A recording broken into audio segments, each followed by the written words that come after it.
Mabuhay Paranaque. Ako po si Drew and we're being joined tonight by Eric Martinez and Tobit Cruz. Everyone, please say hi. Hello, kamusta Paranaque? So very excited kami kasama si Consi Tobit ng Taytay Rizal. Hello, Consi. Hello, Drew, and hello, Eric. Thank you for having me tonight. Masaya ako makasama sa inyo ngayon sa Facebook Live natin. I know that it's gonna be an exciting conversation with the both of you. No, Magandang gabi rin sa mga kababayan nyo sa Parañaque. well, thank you so much for taking the time. Actually, we're actually sobrang excited namin dalawa ni Eric. Hindi ko naman ma-explain. So, para sa mga manonood natin, kung pwede I guess, brief history, background, and then yung mga, ito na yung platform kung mayroon kang nais ipagmalaki, ito na, go! Willing na willing ako. I'll introduce myself, no, and I sana I could keep it brief, no, pero I'm Tobit. fine. I'm from Taytay Rizal, born and raised in Taytay Rizal. Nagsimula ang involvement ko sa community way back in college, 2007. I was actually invited to be part of SK, no?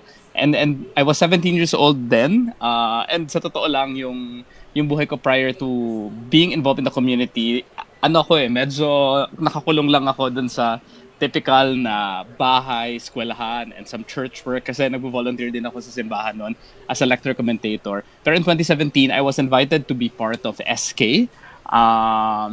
Out of nowhere lang. Parang sabi lang ng isang tito ko, oy, nagbubuo sila ng SK dito sa barangay natin, kulang na isang kagawad, you might want to join. And to be honest, without any profound reasons, I said, oh, that sounds exciting, no? Parang masaya. Kasi inisip ko, parang wala akong masyadong kaibigan dito sa labas ng mga circles na meron ako sa pool bahay. So sabi ko, sige, let's just do it. Pero I was also worried because meron akong perception na but when we talk about the government, ang gobyerno ay nakakatakot na space to be part of, no? My parents would warn me na, nako, mag-ingat ka, the government is full of corruption, baka kung ano lang ginagawa ng mga tao dyan, baka ma-influensyan ka, etc. Lo and behold, I actually won as the number 1 SK Kagawad, and nakita ko talaga how true those perceptions are, no? Kala ko dati sabi-sabi lang na ganun yung itsura ng gobyerno. Yung isang unang bumungad sa amin, a year after being in service, na found out namin na yung aming SK chair ay overage. So she actually forged her birth certificate, no? For candidacy, okay. Dinaya yung para pumasok siya doon sa age. And when we found out about it, we asked her about it. She was denying it, pero may nagpadala sa amin ng mga original birth certificate. Cut the long story short, we reported it to the DILG because we felt na kung gusto nating baguhin yung gobyerno, starting with the government of the youth, dapat siguro maging tapat tayo sa mga tao na we should be open about it, we should not be hiding things like this, and we should not be protecting those who are committing crimes like that, no? So natanggal siya in service eventually, and I became SK chair. I thought na being very idealistic, magiging ideal na yung run ng SK namin, no? But it was really in my work as SK chair that I found out na grabe talaga yung sistema within the government. I was 18 when I experienced one of parang the turning points of my life, no? Parang pinatawag ako ni barangay chair, pinatawag ako ni treasurer in a closed door meeting to ask me to sign signatures na may signatures para mailabas yung budget namin sa SK. Meron silang pinapakita sa akin 2 makapal na libro. May nangyaring basketball league and volleyball league, pero sa totoong buhay wala. When I ask why they want to use the funds for SK, sinabi nila na, wala na kasi tayong budget for the bonuses of barangay officials. If you sign this, we'll give you money now. And of course, pag nalabas natin to, may bonus kayo sa December. That was my turning point because after that incident, of course, I walked out and I said no. I decided na parang sabi ko sa sarili ko, parang hindi yata ako pang gobyerno. Parang kung ganito pala yung kalakaran dito, parang it's something that I really cannot stomach, no? So what I did was that I ran to my friends and mentors and sabi ko sa kanila, magtayo na lang tayo ng youth organization sa Taytay, no? So in 2009, kami ng mga kaibigan ko, nagtayo kami ng organization called Angat Kabataan. the same year we were founded, na-experience namin ng Ondoy. I don't know if Parañaque was badly hit by Ondoy, pero kami sa Taytay, there were areas in our municipality wherein it took more than 4 months bago mag-subside yung tubig. At yung pagkatayo pa lang namin sa organization, nagkaroon ng Ondoy, no? Parang na-challenge kami, and doon namin naisip na, okay, parang mas gusto na lang namin mag-focus on environmental program. So we started rehabilitating rivers in Taytay. If you look up Maningning Creek on Google, I think lalabas yung organization namin and the rehabilitation project that we did for some of our rivers here in Taytay, Rizal, no? A few years after, so natapos yung term ko sa SK, we focused on Angat Kabataan. Hindi na ako tumakbo ulit sa gobyerno kasi sabi ko parang kaya naman palang makatulong kahit dito lang ako sa youth organization, no? And we were really doing so well. We were acknowledged as one of the 10 accomplished youth organizations in the Philippines, in Southeast Asia, for our river rehabilitation initiative. Talagang nakikilala na kami because of that. Until at some point, sabi ko sa mga kasama ko, parang if we really want to sustain this community initiative, the river rehabilitation, parang we should be advocating, we should be lobbying for policies, no? Kasi parang sabi ko, kahit anong clean up drive ang gawin natin, kahit sabihin natin libo-libong tao yung mobilize natin for clean up drives and the initiative, parang kung wala pa rin tayong mga ordinansa sa Taytay that will penalize yung mga nagpo-pollute ng mga rivers natin, wala pa rin tayong maayos sa solid waste management policy, parang hindi magtatagal tong rehabilitation natin, hindi siya magiging sustainable. So we tried lobbying for policies sa barangay level, sa municipal level. Unfortunately, wala kaming makitang environment champion sa amin, no? Parang politicians would say na our priority is education, health, infrastructure, etc. And inside their heads, iniisip naman namin, yes, these are really important, pero kapag tayo ay binagyo na naman at naranasan na naman natin to, if hindi natin ma-mitigate yung impact sa climate change sa atin, lahat ng mga yan, lahat ng magagandang bagay na gusto natin gawin sa community can actually be wiped out. And experience naman namin yun sa Ondoy, no? So, one day, habang frustrated kami sa ganung pananaw ng mga politiko sa amin, isa sa mga kaibigan ko told me, Tobit, why don't you run again for public office so that we can lobby for policies, no? And pinag-isipan namin maigi yun. And we felt na, oo nga, no, kung wala talaga tayo makita, sige, sumubok ulit tayo. So I tried running again as a barangay, for public office, this time as a barangay kagawad. Just for context, sa Taytay, medyo malaki yung municipality namin. Right now, our population is at 385,000, pero we're just subdivided into 5 barangays, no? So the barangay where I was a barangay kagawad, nasa 120,000 yung population namin. So it was really a challenge to win elections here in Taytay. That's huge, huh? Yeah. It is.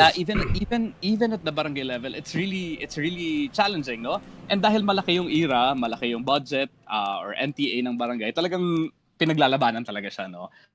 So I ran again as a barangay kagawad in 2013, pero this time talagang malinaw sa akin, my goal is to lobby for environmental policies, no, to be able to sustain our environmental initiatives in Taytay. And yun na, nanalo ulit ako as a barangay kagawad. I was the youngest to be elected as a barangay kagawad, no. And then yung nandun ako na medyo adult na hindi na SK level, doon ko na realize the power that the government have, no, especially at the barangay level. Parang naisip ko na, grabe, no, kung siseryosohin pala talaga yung trabaho sa gobyerno, kung naiisip ng mga nakaupo na, pwede pala tayong gumawa ng policies that could actually change people's lives. Parang, help the people, di ba? Ang ganda-ganda. Ang ganda niyang platform na maggamit. Especially the barangay level. Kasi iniisip ko, ito yung frontline service ng gobyerno. Pag may nag-aaway kang kapitbahay, they don't go straight to DOJ or to the police. They go to the lupon tagapamayapa. Kapag may mga sakit, they don't go straight to DOH or to big hospitals. They go to your barangay health centers. No? So sabi ko, ang gandang i-professionalize, ang gandang karirin yung pagsiservisyo sa barangay, no. At totoo, kinuha ko siya. I left my corporate job in 2016 to go full-time government. So I went full-time barangay kagawad. On my second term, Just to interject a bit, go. Yeah. Sorry to cut you short, but I wanted to give context on why I thought it was a good idea, diba, to invite you. Parang I've been seeing your campaign from afar kasi nga, di ba? Uh-huh. Quezon City, Parañaque ako nakatira. But my wife, she's from Taytay, from Victoria Street actually. Matagal Oh my na sila gosh, dyan. And malapit lang sa she was the amin. one who introduced me. She was the one who introduced me to you na, wait, tingnan mo nga itong si Tobit. Parang medyo idealistic, parang medyo pareho din sa pinagagawa ni Drew dun sa ideals ni Drew. Yeah. So I think it's a great idea na medyo aligned yung values and aligned yung desire nila to inject some professionalism into government service. So I think, it's a perfect marriage in what we're trying to achieve even if we were in different locations, diba? I'm Yeah, happy to it hear that. We'll talk about later more on that, no, professionalism inside the government, lalo na ngayon nasa municipal level. And I'd like when you mention values, kasi sa totoo lang, siguro kung hindi malinaw ang value system ko, na at nyo, I think kaya naman tayo nagkakasundo dito because we Yes. share the same value system. Siguro kinain ako ng sistema at siguro I don't know, baka trapo na din ako or I don't know. Well, I hope we can dive deep into that later on kasi it's an important aspect of my public service career as well. Parang that's one of my biggest realizations. So anyway, on my second term as a barangay kagawad, I was actually invited to run for higher office na, no? Parang I was invited to run for municipal councilor in 2019. I really wanted to run an idealistic campaign, pero everyone here in Taytay believes na walang nananalong independent sa Taytay, number one. So ang perception lagi ng mga tao, kailangan part ka ng partido, no? So I said yes to the invitation of the opposition, of the opposing party during that time in 2019.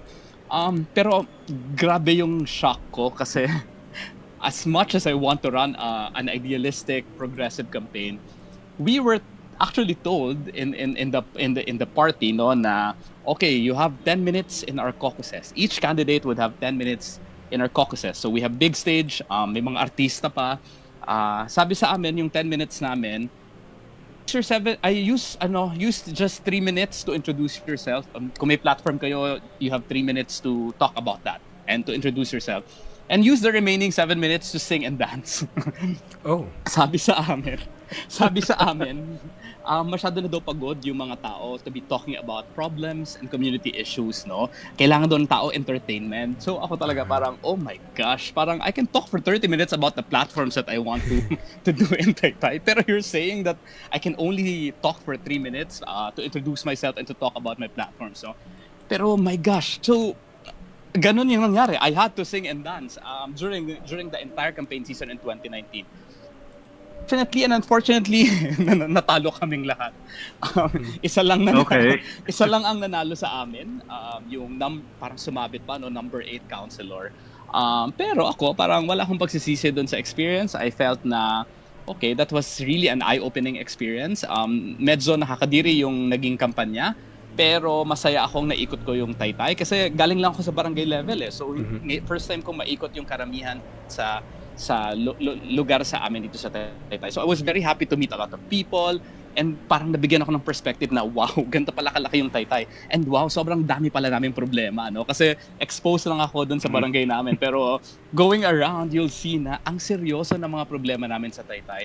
And you'll realize na may kakulangan talaga sa tamang pag-address ng mga problems. Yes. So anyway, 2019 yun. 2020, we all know what happened. I was still a barangay kagawad when the pandemic happened. Medyo doon ako nakilala pa sa Taytay because I was very active during the pandemic. I mobilized, I think, the biggest relief operations, volunteer-driven, with my organization Angat Kabataan sa Taytay, no? As in, we've mobilized more than 4 million worth of in-kind donations. Wow. And around 600-700,000 monetary donations na napamigay namin sa buong barangay namin and even in areas outside of the barangay. So medyo nakilala ako doon. 2020 also, nagkaroon ng malaking issue sa amin sa Taytay about the demolition of our old municipal hall. Na parang tinago sa amin and ginawa during the pandemic, no? So hindi nakikita ng mga tao. I became very vocal about it. Number one, because may batas tayo that protects our heritage structures, and parang lagi kong sinasabi sa mga public officials namin, I was a kagawad din, and munisipyo yung nagdi-decision about this, but I've been calling them out na, kayo yung gumagawa ng batas, we are actually lawmakers, but you're also the ones who are breaking the law, no? May batas na kailangan sundin, pero kayo yung sumusuway. Anyway, nadala namin sa NHCP sa court yung kaso, and it was the precedent case of the heritage law, no? So pinaglaban namin yun. Mas nakilala ako sa Taytay because of that. Parang na-realize nila, oy, wow, may bagitong kagawad from Santa Ana na tumakbong konsehal na ngayon ay nagsasalita about big issues. Pero I'm mentioning the pandemic and the lumang munisipyo issue because doon ko talaga na sabi sa sarili ko na may leadership crisis kami sa Taytay. Parang wala kang makitang matinong kandidato na yung alam mo yung ideal na kandidatong iniisip natin na sana progresibo, sana hindi tuta ng mga dynasties, sana ay hindi pare-parehong pangalan, sana ay may maayos na plataforma, sana hindi tayo dinadaan sa kanta, sa sayaw at sa mga pamigay. So sabi ko sa sarili ko, I think all of that is applicable, hindi lang Taytay, Parañaque, pero exactly, everywhere. Pilipinas, diba? And many areas in the country, I suppose, no? So sabi ko dun sa mga ka-org ko sa Angat Kabataan, to my family, sabi ko, takbo kaya tayo, no? Kasi parang may mga nagme-message sa akin. In fact, may mga pumupunta sa bahay, ask me to run for mayor or vice mayor. Pero malinaw sa akin na parang with how things are going here in Taytay, parang malabo na kayanin yung mayor and vice mayor, no? Kasi medyo money works talaga yung election dito. I'm not as brave as Drew, so that's why I'm a fan of Drew Uy. So, parang nag-decide ako, sabi ko sa mga friends ko, sige, try natin takbo tayong independent na councilor, no? I was even telling, so my team was composed of really my friends and org mates in Angat Kabataan and my family, no? And I told them, our goal is not to win. Our goal is just to show people that there's an alternative candidate. Yes. That there's a different way of running campaigns. Pakita lang natin na may iba, may nag-o-offer sa atin ng alternative, no? And sabi ko, sobrang na-excite ako kasi sabi ko, parang wow, yung pangarap kong kampanya noong 2019 na hindi nangyari kasi nga pinasayo at pinakanta lang kami. Parang this is an opportunity to do that, no? So we really wanted to run a progressive campaign. And sabi ko ngayon, nasa kamay na namin to. To be honest, hindi rin siya naging 100% super idealistic, no? Because at some point, may arguments, may mga debates sa kami within the group saying na kailangan nating makasabay pa rin sa trapo. One particular example is tarpaulins, no? My personal advocacy is environment. And wala kaming pera. So sabi ko sa team ko, let's limit our tarpaulins, no? Pero may debate inside the core group saying na kung hindi ka magtatarpaulin, hindi ka kilala sa ibang lugar at tarpaulin ang labanan sa Taytay, no? Sabi ko, hindi environment friendly ang tarpaulin. Pero na-realize namin niya na pag pumunta ako dun sa mga lugar na wala akong tarps, hindi talaga ako kilala ng mga tao. Or at least hindi nila alam na tumatakbo pala ako. So parang, okay, isa yun siguro sa mga compromise na hindi ako proud but kailangan namin gawin, no? Sabi namin, sige, we have to print tarps and post it in those areas. Pero yun sabi ko lang sa team ko, ang challenge pag nanalo tayo, we need to do something about it. So right now, malapit na kami matapos doon sa Tarpaulin Regulation Ordinance, Poster Regulation Ordinance na ipinapasa namin really sa Taytay para good. ma-regulate Yes, yung mga thank ganyan. No? Just to prove, It's funny you mentioned that. Yeah. Oh, it's funny you mentioned that, Tobit, kasi nga kami rin ni Drew, we, like what we keep saying, antithesis kami ng trapo, diba? So we don't believe in tarpaulins as well. Pero we are pragmatic enough to say na, okay, yes, we need visibility. Kapag may nag-request sa amin to post in common areas that are close to them or especially in their houses, we would ask them, okay, we're gonna give you that permission to do that. Pero please pledge na you're gonna reuse those, you're gonna recycle those para friendly pa rin sa environment, right? So I like that you mentioned na hindi lang may compromise because of practicality, pero kayo mismo may policies kayong ina-enact para in the future hindi lang puro tad-tad sa kung saan tayo ng mga tarpaulin ng mga puting ng mukha, di ba? Kasi iniisip ko din, if we really want to, open the space sa electoral process for common people na manalo, kailangan, we have to be able to regulate these things. Kasi kung Yes. mga may Correct. pang-print lang talaga ng tarpaulin ang makakasabay sa eleksyon, hindi tayo mananalo.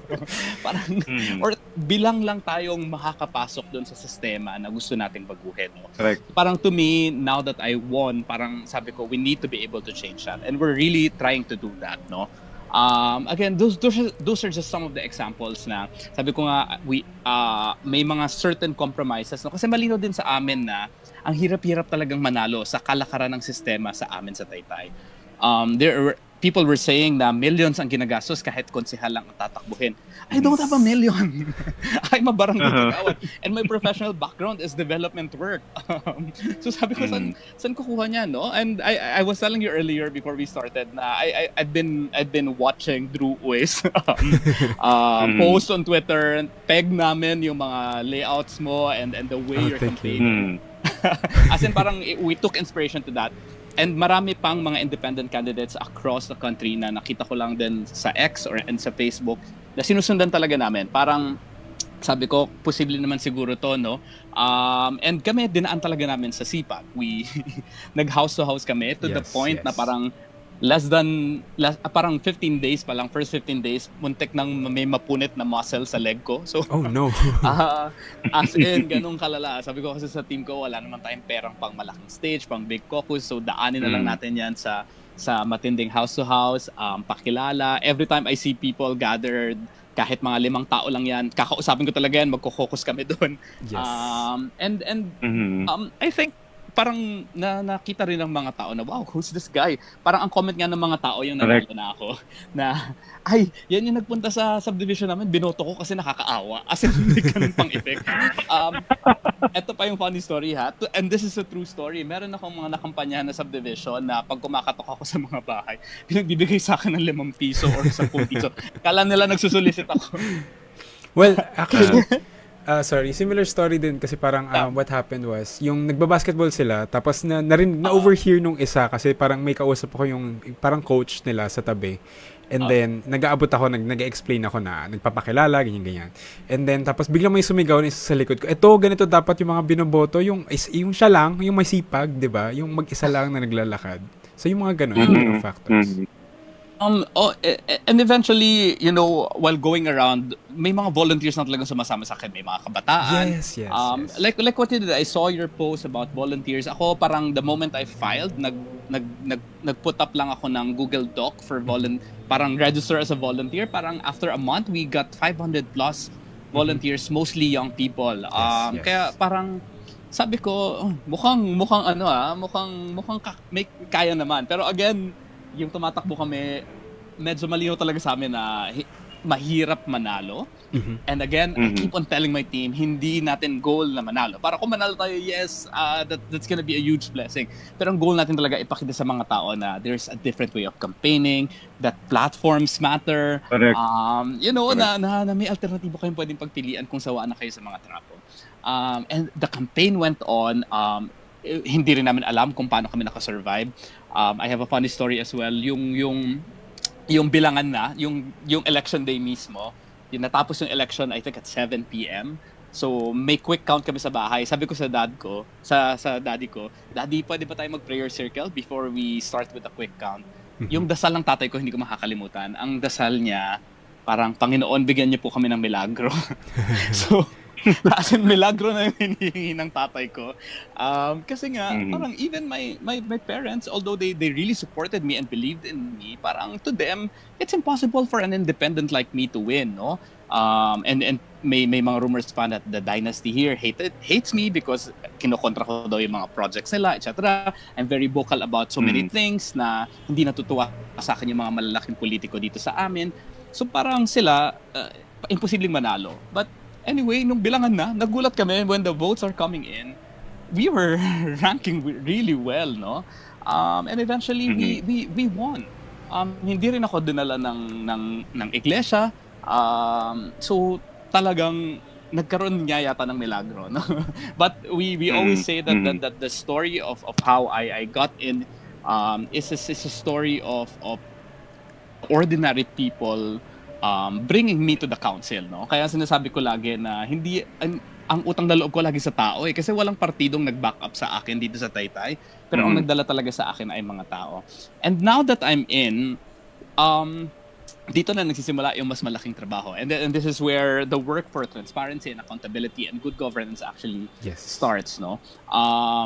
Yung nanalo ako, the first 2 ordinances that I filed and was able to author and act are, number 1, the Freedom of Information Ordinance. Yes, thank you. Yun talaga yung number 1 na okay, pag upo natin, ito yung ipafile natin. Saka, pangalawa is the creation of the Taytay People's Council. Why those 2? Pumatakbo ako na marami akong dalang plataforma, madami akong advokasya, wala sa environment na lumaki pa into more other advocacy. Na-realize ko na kung independent ako at numbers game sa council, kailangan ko ng kakampi, kailangan kong mag-establish ng mga systems that will allow people to participate in the processes. Kung hindi ko man makakampi yung council, sana makakampi ko yung mga ordinaryong tao, mga CSOs. And I'm just happy kasi nanggagaling din ako sa perspective na CSO ako dati eh. Yung Angat Kabataan is a community organization that I started. So alam ko yung pakiramdam na naglalobby, alam ko yung pakiramdam na gusto kong magpunta sa council, magsalita, pero hindi kami pinagsasalita. No? So sabi ko, unahin natin yon.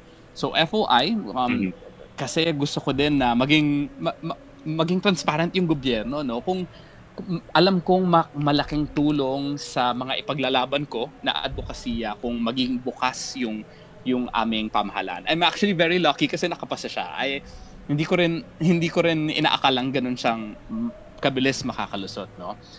The People's Council also, parang what's very unique about it also is that parang we allow CSOs to be part of the committees. So 'di ba may mga committees sa council, no? Halimbawa, yung CSO representative sa People's Council for the Farmers, automatic member sila ng committee ng agriculture, which I chair also, no? And they can constitute a quorum in committee hearings and they can actually vote during committee hearings, no? And to me, that's important kasi sa totoo lang, hindi naman sa deliberation sa session nangyayari yung pag-aayos ng mga details ng ordinance, but usually it happens in committee hearings. No? So I'm happy that we were able to provide that space to sector representatives through the People's Council ordinance that we've enacted. Yun lang, madami pa rin challenges sa loob na nabibigla pa rin ako until now. Ko alam ko hanggang saang level yung kaya kong i-share since we're online and live. But it's always a challenge to keep your values intact. Kasi ibang klase talaga sa gobyerno. Alam mo yun, my first few months in office, may pumupunta sa opisina, may mga pinapakitang papel na, may mga lupa kami dito. Knowing that I'm the committee chair on agriculture, sasabihin na, baka pwedeng i-reclassify natin yan. May iipit na sobre. Hindi ko talaga makakalimutan yun. May nag-ipit ng sobre sa mga folders, sa mga documents sila. Saying na, hindi, regalo lang namin yan sa'yo kasi marami nagsusolicit sa iyo dito sa office, mga ganyan. I've been hearing stories na pag may mga nag-a-apply na mga cell sites, mga ganyan, may mga nilalagay sa mga konsehal, may mga nilalagay sa public officials, and I'd hear my colleagues also tell me na tanggapin mo na yan kasi hindi naman mapupunta yan sa'yo. Ipapamigay mo naman yan sa mga tao, no? Kasi one very challenging thing that still exists, especially in local governments, is yung dole out and solicitations, no? Whenever I'm asked ano yung pinaka-challenging na part ng trabaho ko bilang konsehal, it's not really the legislation part that's been very challenging, no? Kasi in fact I really enjoy creating new laws na parang ang tagal-tagal na natin sa Taytay na walang ganito, no? Pero mas nahihirapan kami entertaining solicitations kasi ang tingin pa rin ng mga tao sa mga public officials ay hingian ng tulong. Tagabigay ng ayuda. Yes. And sabi ko nga, hindi naman masamang manghingi siguro ng tulong kasi number one, nasa public service tayo, so iniisip ng mga tao dapat pwede kong malapitan yung mga public officials. Pero parang what's bothering me is that bakit wala pa rin tayong sistema Yes. that that that will eliminate systematize eliminate the giving need na help. eliminate the need na Is- naghihingi sila ng Exactly. ayuda. Exactly. Exactly. Parang sabi ko sa mga tao, pag ako yung magbigay sa inyo out of my own salary and out of my own pocket because I don't receive SOPs, ganito lang yung kaya kong ibigay sa inyo, and that's a little percentage of the help that you need. Pero dapat ang hinihiling niyo, may TikTok post ako about it that I'll share with you later. Yeah, I saw that. Oh. Sinabi ko na dapat ang hinihingi nyo sa mga politiko ay mga batas or mga programa that will institutionalize aid. Kung ang lagi as a data person, naggawa kami ng database ng office ko, no? For our first year in office, tingnan namin ano ba yung sinusolicit sa atin. Kasi sabi ko, I want to deliver a privilege speech to discuss this to the Sangguniang Bayan. So lumabas, halimbawa, na ang number one na hinihingi sa amin ay funds for maintenance medicines for hospitalization. Yes. So sabi ko, hinihingi ito sa atin, ibig sabihin, hindi siya available sa mga health centers natin. So parang, in my speech, I said, anong ginagawa natin about it? Bakit natin hinahayaang kailangan sa atin pa lumapit kung pwede na naman nating institutionalize na maging available ang maintenance medicine sa mga health centers? I'm happy because on our third year, nag 222% increase ang budget namin for medicines, and I think in 2025 ay fully cover na namin ang mga maintenance medicines sa mga barangay health centers namin. So it's a good start, and it started with data. It started with the thinking na hindi naman kailangan sa atin lagi nanggagaling, no? Pero yun yung na-realize ko, Drew and Eric, na gustong-gusto ng mga politiko na Sila yung nalalapitan. Nilalapitan sila. Gustong-gusto nilang kinakailangan sila kasi nagiging, to be honest, nagiging utang na loob sa amin yung binibigay. While in fact, dapat natin pinagmamakaawa yung mga basic services na kung ginagawa ng mga politiko yung trabaho, sana ay natatanggap na natin to without having to beg, without having to line up for a couple of hours. Dapat ay natatanggap natin ito if only we have the right policies and programs in place. And how do we do that? By electing non-trapo people. Hindi kasi yung People. yun nga, yung challenge is yung cycle na yung hingi ng ayuda and all the other things. Tapos parang natatakot sila na mawawala yon pag iba yung binoto nila. 'Di ba? Yun din. But but you'll realize that there's a way to change it, no? Kaya naman siyang baguhin. Parang ako, I've been studying the model of Jesse Robredo when he was mayor of Naga. Parang ang may mga nabasa akong books na may mga nagsusolicit pa rin sa mayor's office, pero si Jesse never siyang naglabas ng pera. I-refer niya lagi yan sa mga departments kasi may mga services that will cater to the needs of the people. Kung burial assistance, may program sa Naga about that. Kung health, meron program about that. Mas ganong level, no? Kaya nga, parang to me, it's really institutionalizing aid. How do we develop programs and policies that will institutionalize help na hindi siya kailangan ipagmakaawa, but it should be readily available to the people. So that's right. one. If things are done properly, di ba? Napakalaki ng bureaucracia natin. So hindi na, if everything is ID, lahat professional, hindi na kailangan lapitan yung individual politicians kasi nga they're not doing anything about that kasi nga yun yung alam nila that will earn them vote, diba? It just takes one person or a couple of people na kagaya mo, Tobit, na maglalakas ng loob na bakit, diba? Question that arrangement. We should not be benefiting directly from it. And I like na yung party mo ngayon, Nakbayan, which you're a vice national chairperson, right? You're doing something about that in the sense na unti-unti tinatap nyo yung mga independent kagaya namin, nakikipag-team up kayo with them, nakikipag-develop, so that the people with the ideal progressive, let's say, mechanisms na gustong ilagay, hindi sila in the midst of nowhere. Meron silang kasangga, meron silang katulong, di ba? Because Eric, really, if we really want to change an entire system that's been rotten for how many years? Decades. Decades. One person cannot do it, no? Parang a single Tobit and Taytay cannot do it. We really have to multiply.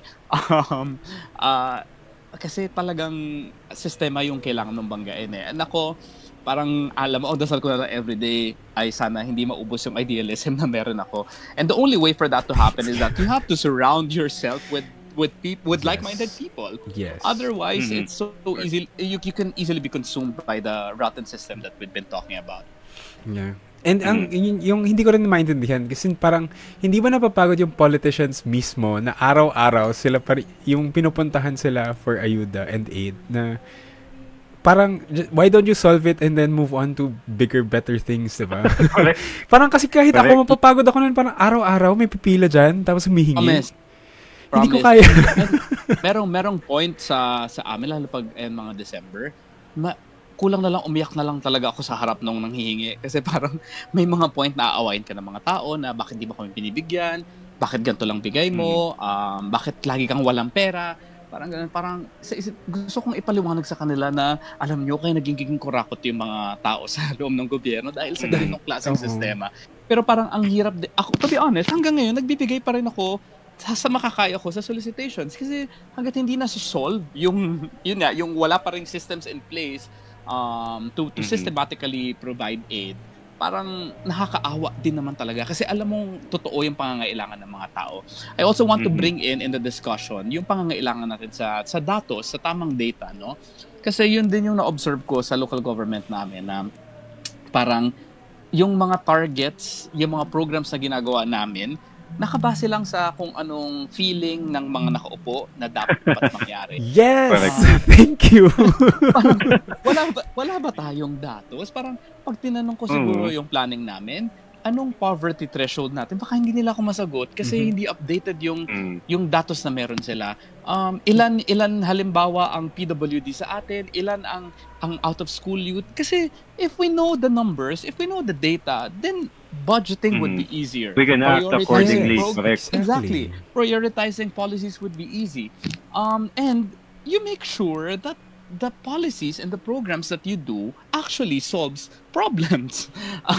At hindi lang siya pa-cute sa mga tao, no?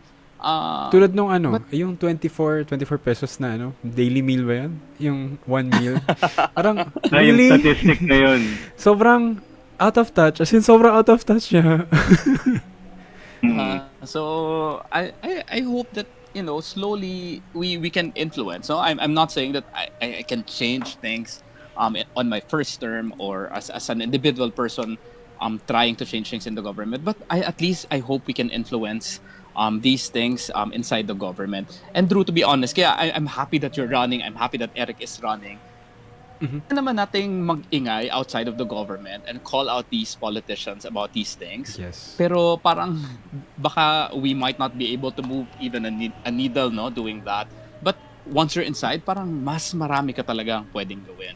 So sabi ko nga sa mga kaibigan ko, hindi ako tumatakbo because I want power, but because Exactly. really, I just realized that there's just so much that can be done na hindi ginagawa. Exactly. Like, yun nga, ang usapan namin ni Eric was, we don't even need to do this. I mean, we can be comfortable in our personal lives, in our private lives. Pero kasi, ang hirap na nakikita mong ito, nangyayari sa harap mo, and then, if you can do something about it, bakit hindi mo ginagawa, di ba? Exactly. Yun lang, no? Sana lang makita ng mga tao na may ganito. may mga tao na iba dun sa mga nakasanayan. But I know that it's still gonna be an uphill climb winning elections like this. Ako, kinakabahan pa rin ako kahit incumbent ako. Independent ulit akong tatakbo next elections. Kinakabahan pa rin ako if I'm gonna win, no? Iniisip ko, na-appreciate ba ng mga tao yung mga ginagawa ko? Naiinis ba sila sa akin because I'm too vocal about so many things? I don't know, na-appreciate ba nila yung mga data na pinipresent ko sa kanila whenever I report the things that I do in my office? Nakikita ba nila yung impact ng policies na ginagawa ko? Kasi ang challenge yun sa akin as a legislator, hindi familiar ang mga tao na ang trabaho ng konsehal ay maggawa ng batas. No? Ang expectations ng iba. Yes. Hindi yung magpailaw, hindi yung magpaayuda, exactly. hindi yung magpakunguno, diba? Exactly, mag-TikTok live or mag-ribbon cut ng mga nag-open na business, no? and may ano rin, may confusion, may hindi rin aware yung mga tao halimbawa na limited din ang konsehal sa legislative work na ang implementation ng mga ordinance will fall under the executive branch.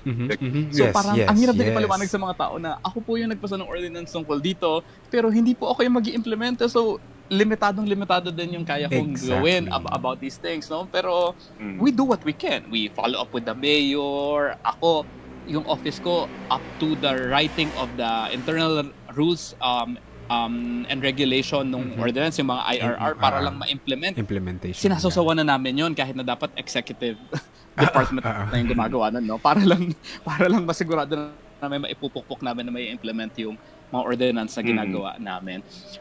But ayun lang, so ibang challenge yung pag-influence sa loob, pero may mas malaking challenge din na ma-influence and ma-educate mo yung mga tao sa labas of how the bureaucracy works, of how the system works. Ano bang difference sa legislative, sa executive? Ano ba yung mga dapat dinedemand natin sa government? Ano ba yung mga spaces na pwede nating pasukan bilang mga ordinaryong mamamayan para makilahok? Not many people know that, you know, CSOs can be part of a very important councils within the government, no? I don't know if people are aware about the Municipal Development Council. In your case, your City Development Council, na yung 20% budget ng buong city or ng buong munisipyo will be decided upon by the City Development Council. Na at least 20% doon dapat ay CSOs yung members, no? Yes. So, ay very important spaces for participation na sana ay hindi rin ma-hijack ng mga trapo. Kasi in the past, ang nakikita ko, okay, may slots for civil society groups, pero makakampi lang ni Mayor yung makakapasok. Yes. Merong ganun na. Ay, maraming ganun. Diba? Nakita Paranaque, personally, I've never heard of the City Development Council convening or even parang putting out minutes in the public na, okay, ito po yung mga napag-decide namin. So malamang ganun yung nangyayari. I don't know for sure, pero if that's something na ginagawa nila, di ba dapat pinagyayabang nila yon? How come there's no awareness about it? Ako, and ideally talaga, yung mga sectors sa different sectors sa inyong community, makapasok sa Development Council. Again, that's 20% of your entire fund that can actually be funded for community development projects, no, na hindi lang pa kalsada, hindi lang pa ilaw, hindi lang pa ilaw, but projects that can improve the lives of the people. It could be livelihood programs, libraries, civic centers, I don't know, parks, spaces. Yeah, exactly. Ang daming pwedeng gawin. But again, I think yun din yung trabaho dapat natin, no, that we be able to show people na, oy, pwede pala akong makisawsaw sa mga ganitong bagay. Pwede pala akong mag-participate sa mga ganitong bagay. Even committee hearings. Ako, ngayon na-konsehal ako, parang I've been a fan of committee hearings kasi that's where really the magic happens. So, doon kinakraft yung lahat ng details sa mga ordinances. As much as possible, I really want to make committee hearings and sessions public. Pero kasi sana nakakapag-participate talaga yung mga tao dito at hindi lang sa Facebook, no? Kasi makikita mo sa Facebook ang daming comment ng mga tao, pero pag in-invite mo na sa mga actual discussions, biglang hindi na uma-attend. So parang kailangan makita rin nila yung importansya na nakikilahok sila sa mga ganong bagay. Kasi to be honest, yung mga trapo, takot din yan sa mga tao. Yes. Kapag And nagsasalita actually, na yung mga tao. Maraming hindi alam na dapat publicly available and easily accessible to the public yung mga hearing sa council. Hindi nila alam actually na pwede silang makinig at may input yung community. Hindi nila alam yun. Nag-suggest ako sa yung pag-aupo ko pa lang, parang nag-suggest ako sa secretariat pa lang, hindi pa sa council, na can we try putting up Facebook Live kapag nagse-session tayo? Parang napahindi yung secretariat kasi during the pandemic, I think they tried it. Bigla doon nag-grandstand lahat. Oh. Parang nag-worry sila na kapag nag-Facebook Live. They wanna capture that space eh. Yeah. Miski yung mga tahimik, biglang mag-grandstand na kasi, we're live, people are watching, no? Yeah. Pero sa isip-isip ko, feeling ko makakapag-grandstand sila for 1, 2, 3 sessions, but if it's not really them, hindi ganun yung ugali na. I don't think they can sustain. Hindi mo sustain. But that's one thing that I still want to try kasi I want people to watch sessions. May nakausap ako, I was in an event of the US Embassy event a few days ago. May nakausap ako na data person. Sabi niya, we can already use AI to gather data dun sa mga documents nyo na naka-digitize, no? Let's say, pwede nating i-compute ilan sa mga sessions, ano yung mga topics na pinag-uusapan niyo sa mga sessions. So that makita natin, ano ba yung mga topics na dinidiscuss sa session? Relevant ba ito sa mga tao or hindi? Kasi masipag nga kayong mag-session, pero ano mga pinag-uusapan nyo? Baka mamaya ang pinag-uusapan nyo lang ay bonus ng mga officials. Pinag-uusapan ba natin yung mga topics na importante para sa mga tao? I think we should be able to report that to the public, no? Ako, not to brag, pero yung first 100 days, first year, second year, I think you can see it on my Facebook page. I really try to report everything that we do, even my attendance in committee hearings, even my attendance in sessions, because I think that the public deserve to know that na nagtatrabaho yung public officials, no, at may dinideliver kami results. Again, but the challenge is how do you institutionalize it, no? Paano natin magagawa hindi lang ako yung nagre-report. Mapilitang mag-report lahat kasi utang dapat natin ito sa mga tao na pinapakita natin kung anong ginagawa natin. I think yung konsepto ng transparency, it's very basic. So even given for us sa ating mga galing sa corporate, di ba? So with us going into the sphere ng public, let's say public service, ito yung mga pagpupush natin sa, let's say, consciousness ng public na kailangan nating mag-expect ng transparency, di ba? Ito, basic to in other, let's say, organizations, pero bakit sa gobyerno hindi to ginagawa, di ba? Somebody has to prompt it. So, even in our house talks kami ni Drew, number one, nagugulat yung mga tao, like you said, talaga, kayong dalawa tumatakbo, mayor, konsehal, wala kayong kasama. Nasa na yung mga pulutong nyo ng mga kung sino-sino na nagsusupport, right? So, that's a refreshing idea in itself. So, that kind of makes them listen a little bit kasi nga, nagugulat sila, right? And then number two, once you are lucky enough to get into government, parang mapapakita mo sa kanila na ganito dapat, di ba? Ako, regular na tao lang ako, hindi ako milyonaryo, pero kaya kong gawin to kasi ito yung basic expectation, di ba? So moving forward, to amplify that progressive ideal, dapat, di ba, meron ding ripple of effects sa ibang mga lokasyon. Yep. Tama.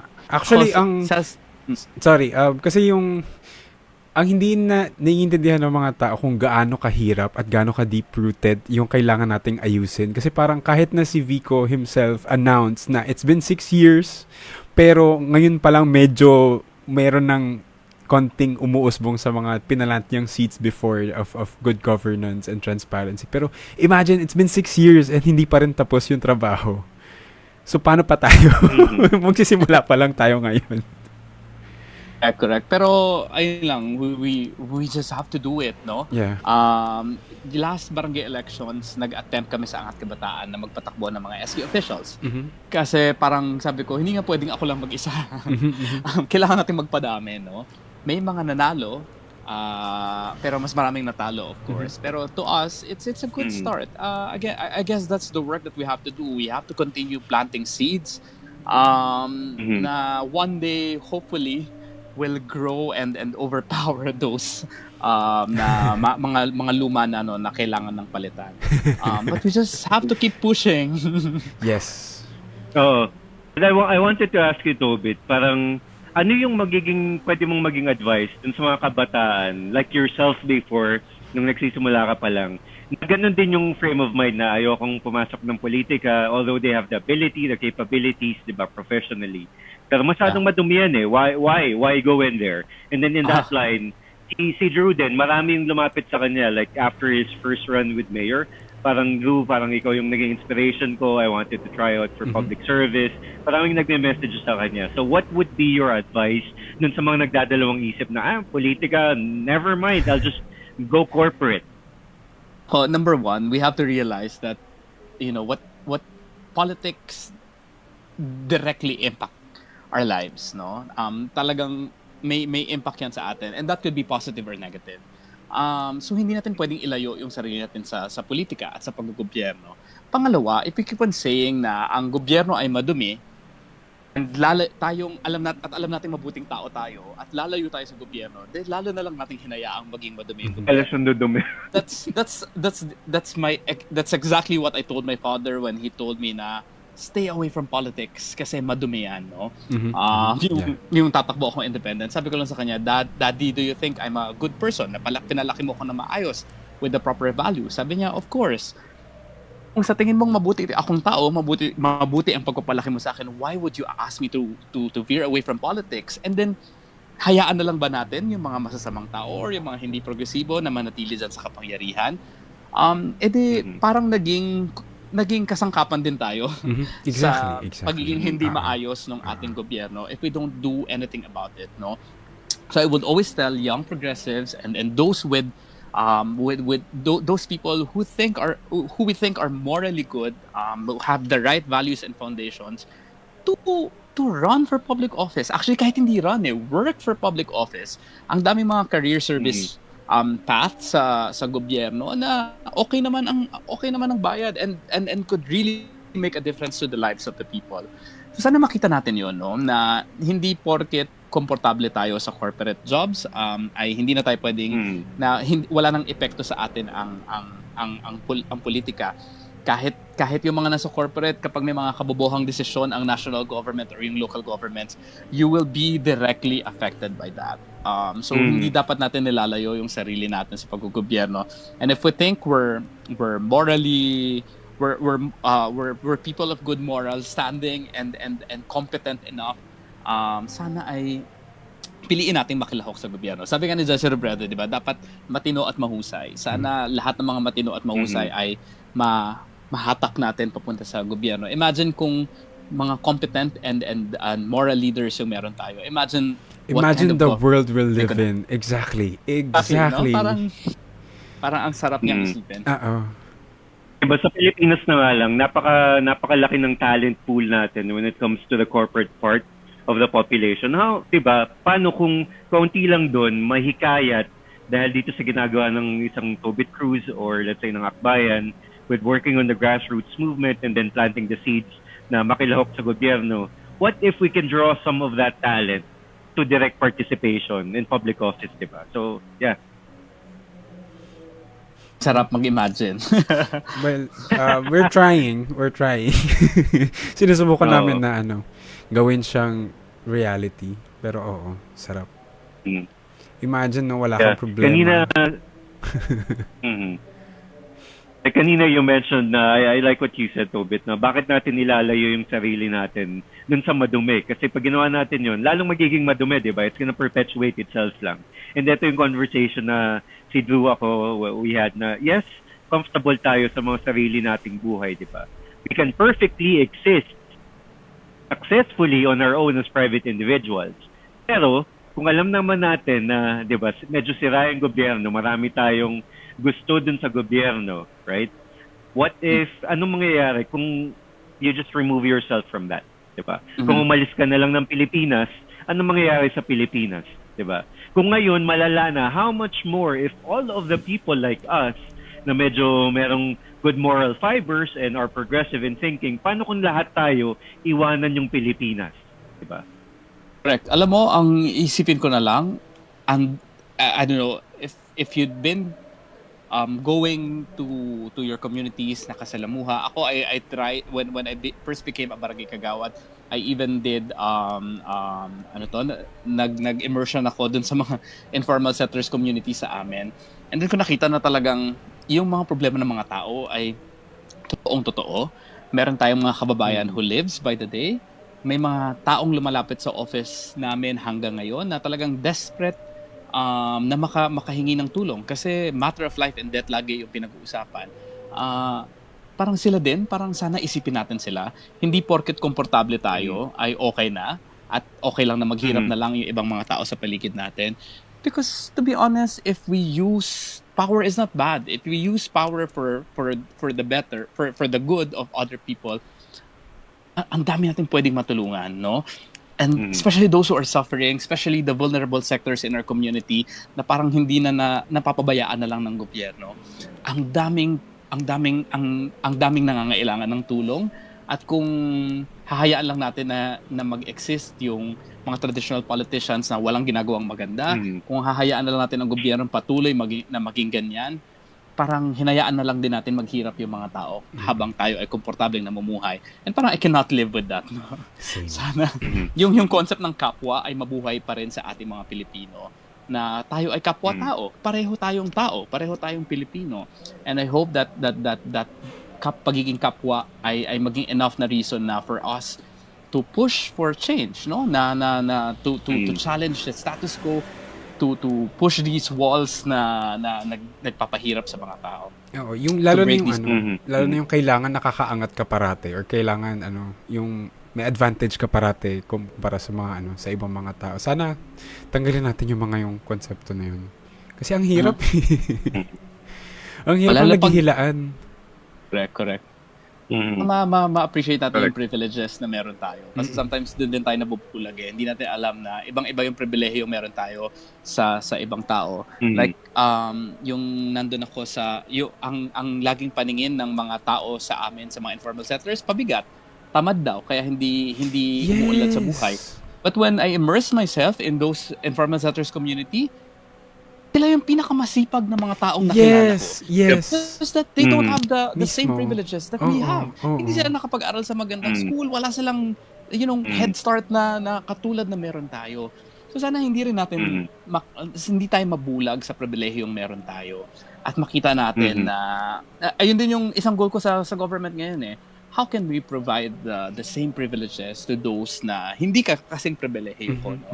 Para lang to level the playing field kasi lahat naman kaya maging masipag pero yung minimum wage earner kahit gaano siya kasipag pumasok siya ng 7 days a week hindi pa rin niya matatapatan yung nasa corporate na nakapag-aral kasi sa magandang school, di ba? So parang hindi pwedeng yun ang pag-usapan natin. Kailangan nating maging malinaw sa atin yung pribilehiyong meron tayo. And isipin natin, paano natin magagamit yung pribilehiyong ito para makapagbigay din ng pribilehiyo sa mga iba pang tao.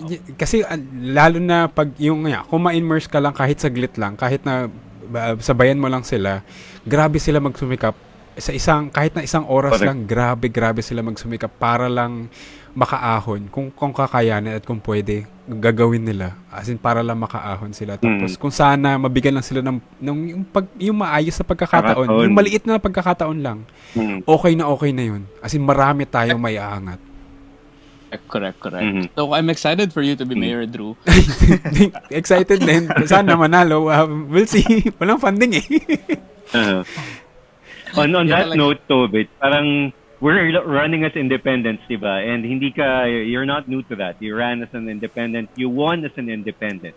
Itong si Drew, nung una niyang kampanya, 4 na sapatos yata yung nasira mo. Drew from just Actually, walking oo. around. Kasi naglakad talaga. As in, lakad matatag talaga. Nung yung sinabing lakad matatag, lakad same, matatag same. talaga. Yeah. So what would be Part your na advice na jogging. we understand na kailangan pukpukan talaga from house to house? Apart from that, what can you give us para medyo may konting edge? I think yung looking back doon sa campaign ko noong 2022, parang ang nakita naming strength namin, number one, is that we have a clear, coherent message.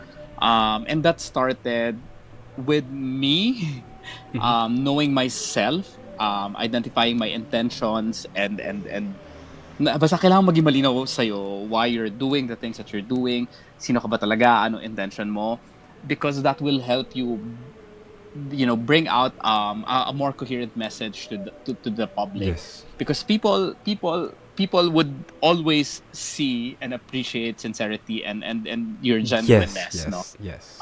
So that's one thing that's very important. Pangalawa, and speaking of coherence, the Drew that they see on social media hopefully is the same Drew that they see that they will see in person when you go to those areas, no? Developing meaningful relationships on the ground is very important as well. Parang ako, yung mindset ko lagi, hindi ko as much as possible, iniiwasan kong tignan ang mga tao bilang boto. Kasi yun yung trap din eh. Pag politiko ka na, ang tingin mo sa tao, boto eh. Magiging mabait ako sa kanya kasi botante yan. Papadalan ko siya ng ganito kasi botante yan. Pupuntahan ko sila kasi botante yan. Sana matanggal natin yon, makita natin at makisalamuha tayo sa mga tao dahil kababayan natin sila at hindi dahil botante sila. And develop meaningful relationships with them. I think people will really appreciate that as well. Yung campaign ng independent, mahirap. Kung ako, kagaya mo, walang pondo, dumating kami sa point ng 2022, nagbebenta kami ng banana bread, nagbebenta kami ng cookies, yung mga kapatid ko na nagbe-bake, lahat sila nagbe-bake, araw-araw kami nagde-deliver ng mga banana bread, pre-campaign, para lang makapag-raise ng funds so that we have budget for tarpaulins and flyers, no? We had to do that. But I think nakita din ng mga tao yon na, oy, parang wow, ang sarap tulungan nito kasi nagsasariling sikap talaga, no? And sana, ayun nga, I saw your post calling for volunteers. Sana mas makahamig pa tayo ng mga kagaya nating mag-isip. Kasi kailangan talaga natin ng tulong. Kailangan natin magpadami. Kung ang babanggain natin ay mga makinaryang may pera, may tao, hindi siya biro, no? So paano natin yung tatapatan?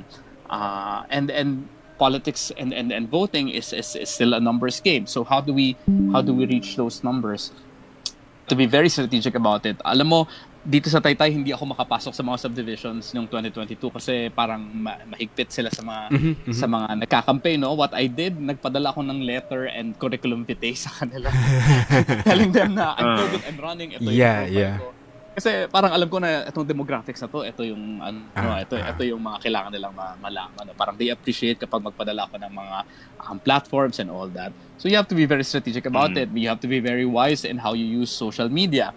Alam mo, Drew and Eric, allergic ako sa TikTok dati. Parang sabi ko, ano ba yan? Parang ang corny sayaw-sayaw and people are so hooked into the platform, no? Until I was doing, house to house, nakita ko na, parang everyone's on TikTok. Pag may nakita ko nakatambay, nasa TikTok. Correct. So I started doing TikToks. I started doing TikToks as well. Pero not just to dance, but to also bring the message across, no? But I also do some funny TikTok videos. If people want to see that you're relatable, so how do we do that, no? But relatable in the sense na hindi sana tayo trying hard, na yun nga, genuine pa rin at coherent pa rin yung ating message and branding. I think people will eventually see that. Madami pa akong ibang naiisip na mga campaign strategies and platforms, but I think I'd stick to that, no, that we have to have a coherent message, be strategic, makahanap pa tayo ng mga kaalyansa natin. Ako, ang isa sa mga nagdala sa akin na alam kong sigurado akong nagdala talaga sa akin ay mga kabataan. Yes. And I saw it when I was doing house to house. Siyempre pag weekdays ang maabutan mo sa mga bahay, yung mga senior citizens, yung mga hindi na nagtatrabaho. And pag nakita nila ako, sasabihin lang ng mga lola or mga nanay sa akin na, ikaw pala si Tobit, kinakampanya ka sa akin ng mga apo ko or ng anak ko, no? Sabi ko, okay. I think it's really the young people that helped me win this seat, no? And yun lang, paano din natin ipapakita sa mga tao na sana may proof of concept din na yung mga pinapangako natin ay alam talaga natin kung paano natin gagawin. Last month, when I declared my candidacy for my second term, nag-report ako sa mga tao na ito po yung flyer ko noong 2022. Nandito na po tayo sa mga campaign promises ko. Just to show you na hindi po yun pang house to house lang. Correct. Tinatrabaho ko po siya habang ako ay nasa konseho. Kasi and I hope and I pray na sa pamamagitan ng mga ganong bagay, mas makita ng mga tao na, nga, no? May alternatibo nga tayong mga kandidato katulad niyong dalawa. Thank you. So, para masingit na rin sa nananawagan po kami sa mga namulat na para po suportahan, hindi lang kami ni Eric, pati na rin si Tobit, please, para po sa atin to Hindi naman po para sa amin to Promise, hindi to para sa amin. Sa ating lahat to. Ikaangat po natin itong lahat. So, kung meron kayong kapasidad na mag-volunteer kahit konting oras lang, or kahit na isigaw nyo lang, hindi maisigaw, siguro ibulong nyo lang sa 10 tao na ito yung mga boboto nyo. Yun. Tapos sabihin nyo sa kanila, ibulong nyo rin ulit sa 10 tao. Solve na tayo. Yung mga bulong-bulong na yan, mas natin sa mga tarps. Promise. Ang lakas niya. As in, what happened was, I just wanna share a story kasi yun nangyari sa akin. Kasi naglalakad lang ako, yung house to house nga. I don't know if you remember my flyers, yung madaling matunaw na nalulusaw siya na papel. It's easily, kasi ayoko talaga na maiiwan yung pangalan ko anywhere. So anyway, nagbibigay ako ng flyers, nagpapakilala ganyan. Tapos parang biglang merong, initially, sinarag niya ako, tapos naglakad lang siya dire-diretso. So, narinig niya yung pangalan ko, Drew. Bumalik siya. Ikaw ba yung tumatakbong mayor? Sabi ko, yes po. Kasi yung mga estudyante ko, kasi yung time na yun, di ba, pandemic, so naka-zoom. Lahat daw sila, buong class, pinalitan yung background to my logo. Wow.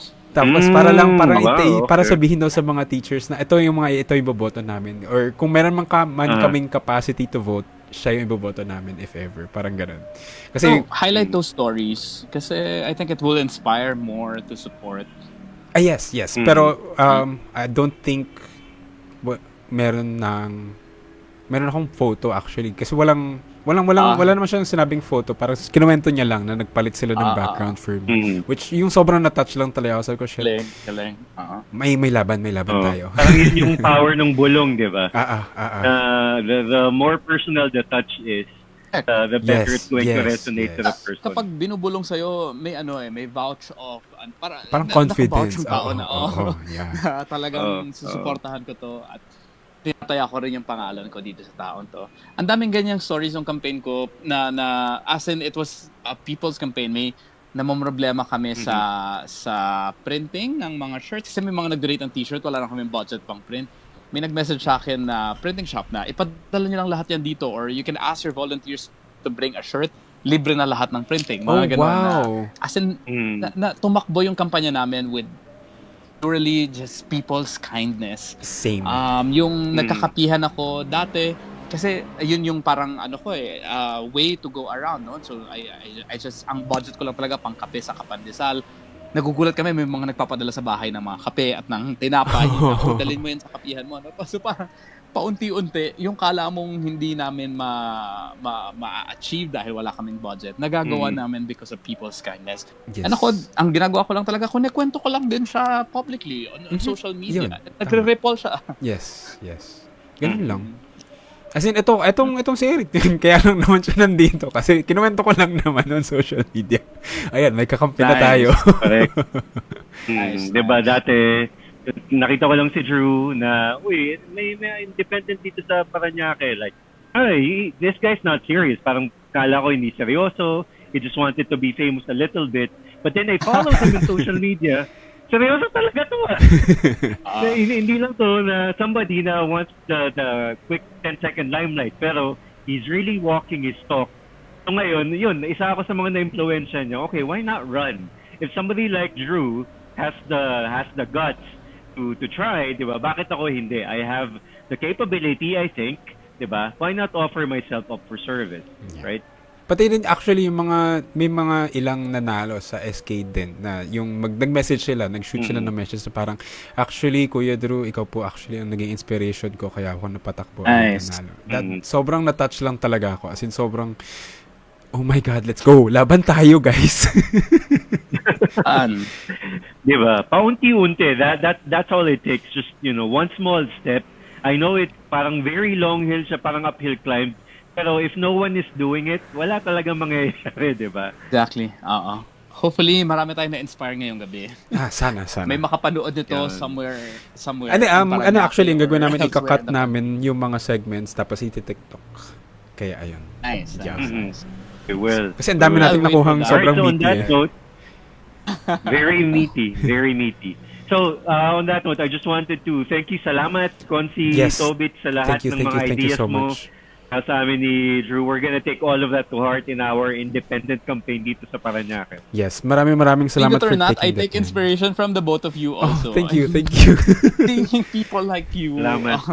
trying to break that wall, parang I take so much inspiration from people like Thank you, So thank maraming you. salamat and padayon. Yes, padayon. Padayon po tayong Salamat. lahat. Maraming Padayon. salamat po. Maraming salamat po sa mga nakisabay ang isang oras na mahigit na isang oras na nandito at nanonood pa rin sa amin. Maraming salamat po for staying. Muli, ito po si Tobit Cruz, konsehal po sa Taytay. Si Eric and ako po si Drew. Si Eric tumatakbo bilang councilor ng District 1 sa Parañaque. Ako po si Drew, tumatakbo bilang mayor po ng Parañaque. Maraming salamat po sa pag-join sa amin.